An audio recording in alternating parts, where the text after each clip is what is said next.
नमस्कार दोस्तों, स्वागत है आपका धर्मलोक भारत में। अगर आपने अभी तक चैनल को सब्सक्राइब नहीं किया तो पहले कर लीजिए, क्योंकि आज जो आप सुनोगे वो एक ऐसा रहस्य है जो आपकी आत्मा को हिला देगा। ऐसा रहस्य जो आज तक न किसी ने बताया न समझाया। तो चलिए शुरू करते हैं जिंदगी का वो सफ़र जिसे सुनने के बाद आपकी जिंदगी की दिशा बदल जाएगी। एक शब्द आप सुनते आए होंगे, जैसा आप सोचते हैं वैसे ही बन जाते हैं। पर क्या आपने कभी सोचा है यह असल में वर्क कैसे करता है? हम अपने अंदर किसी चीज को पूरी तरह मान लेते हैं तो पूरा ब्रह्मांड हमारे पक्ष में काम करने लगता है। असल में इसका जवाब छिपा है आपकी आत्मा में। बहुत लोग अपने शरीर को पहचानते हैं, कुछ अपने नाम को, कुछ अपने रिश्ते को, पर बहुत कम लोग अपनी आत्मा को पहचानते हैं। और जो उसे पहचान लेता है उसके लिए कुछ भी असंभव नहीं रह जाता, क्योंकि आत्मा सिर्फ एक ऊर्जा नहीं है, वो एक जीवित चेतना का समंदर है जिसे पूरा ब्रह्मांड बना है। और इस समुंदर का केंद्र है ब्रह्म।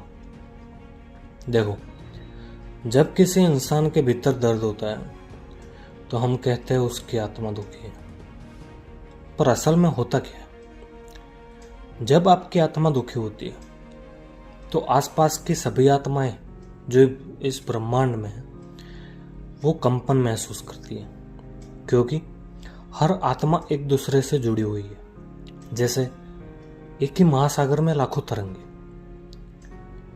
अब जरा सोचो, अगर कोई व्यक्ति ये सोच ले कि मुझे ये दुख नहीं चाहिए, मैं खुश रहूंगा, मैं स्वस्थ रहूंगा, मैं प्रकाश बनूंगा, तो क्या होता है? तो आत्माओं का समूह जो उस व्यक्ति से जुड़ा है वो एक साथ कंपन करने लगता है। वे आत्माएं मिलकर उस एक आत्मा को ऊर्जा, शक्ति और समाधान देने लगती है। जैसे शरीर में लाखों कोशिकाएं होती है, वैसे ही आत्माएं भी होती है जो पूरे अस्तित्व में घूम रही है। एक एग्जाम्पल देता हूं। जब आपके शरीर को बुखार होता है तो शरीर तपना स्टार्ट होता है। पॉजिटिव सेल्स नेगेटिव एनर्जी पर आक्रमण करने लगते हैं और उसे खत्म करने लगते हैं।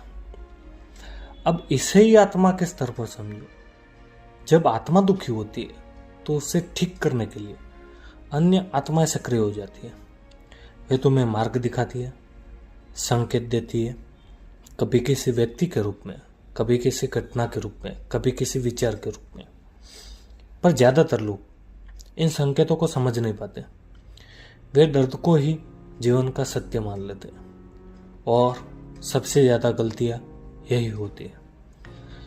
जब आप कहते हो कि मैं दुखी हूं तो आप ब्रह्मांड को एक संदेश देते हो कि आप दुखी ही रहना चाहते हो। पर जब आप कहते हो मुझे पता है मेरी परीक्षा हो रही है, मुझे मजबूत बना रही है, या मैं खुश हूं, तो आप ब्रह्मांड को आदेश देते हो कि अब मुझे अगले स्तर पर ले चलो। यही है आत्मा का खेल। आत्मा सिर्फ सुख नहीं देती, वो तपाती भी है और तुम्हें काबिल बनाती है। जैसे लोहे को तपाई बिना तोलर नहीं बनते, वैसे आत्मा को भी दर्द, असफलता और संघर्ष से अपनी शक्ति का अनुभव होता है। पर असली सवाल यह है कि क्या आत्मा अपने आप काम करती है? तो जवाब है नहीं। उसके पीछे है केंद्र, एक परम चेतना जिसका नाम है ब्रह्म। और यही ब्रह्म है भगवान विष्णु, जो हर आत्मा के भीतर, हर जीव के भीतर, हर कण कण में विराजमान है। भगवान विष्णु ही वो शक्ति है जो हर आत्मा को मार्ग दिखाती है। जब हम कहते हैं अंदर बैठा भगवान, तो हम उसी ब्रह्म, उसी भगवान विष्णु की बात कर रहे होते हैं। पर हम उन्हें बाहर खोजते रहते हैं, मंदिरों में, मूर्तियों में, जबकि वो तो हमारे भीतर ही है। अब जरा सोचो, अगर तुम अपनी आत्मा को पहचान लो तो क्या तुम डरोगे? नहीं, क्योंकि तब तुम्हें पता होगा कि तुम अकेले नहीं हो, तुम्हारे साथ पूरा ब्रह्मांड खड़ा है। हर आत्मा एक सेना की तरह काम करता है, तुम्हारे विचारों पर प्रतिक्रिया देती है। अगर तुम सोचते हो कि मैं हार गया तो आत्माएं तुम्हें हार का अनुभव कराती है, पर अगर तुम कहते हो कि मैं विजय हो गया तो वही आत्माएं तुमको विजय बनाती है। तो सारी आत्माएं तुम्हें उस स्थिति में पहुंचाने लगती है जैसा कि तुम सोचते हो।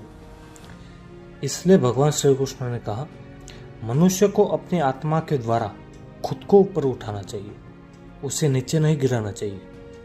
मतलब आपका मन, आपकी आत्मा दोनों आपके सबसे बड़े मित्र भी है और सबसे बड़े शत्रु भी है।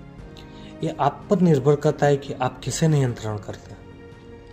दोस्तों, अब तक जो आपने सुना वो आत्मा की एक झलक कहते हैं इसको।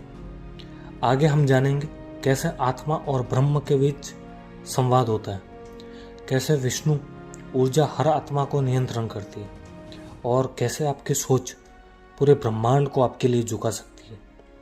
तो जुड़े रहिए, क्योंकि अगला भाग ब्रह्म का जाल, जब भगवान विष्णु बोलते हैं भीतर से, आपकी आत्मा को जागृत कर देगा। अगर ये ज्ञान आपके हृदय को छू गया हो तो लाइक करें, शेयर करें और धर्मलोक भारत को सब्सक्राइब करें, क्योंकि ये सिर्फ कहानी नहीं, आत्मा के पुनर्जागरण का मार्ग है। दोस्तों, ये पहला भाग था। टोटल हम इसको 4 भाग में डिवाइड करते हैं, और ये जो हम बता रहे हैं वो आज तक यूट्यूब में है ही नहीं कि कुछ भी मान लो। आत्मा के बारे में जैसा आप सोचते हो वैसा आप बनोगे। तो मिलते हैं भाग 2 में। तब तक के लिए बने रहे हमारे साथ। हरे कृष्ण, जय श्री विष्णु।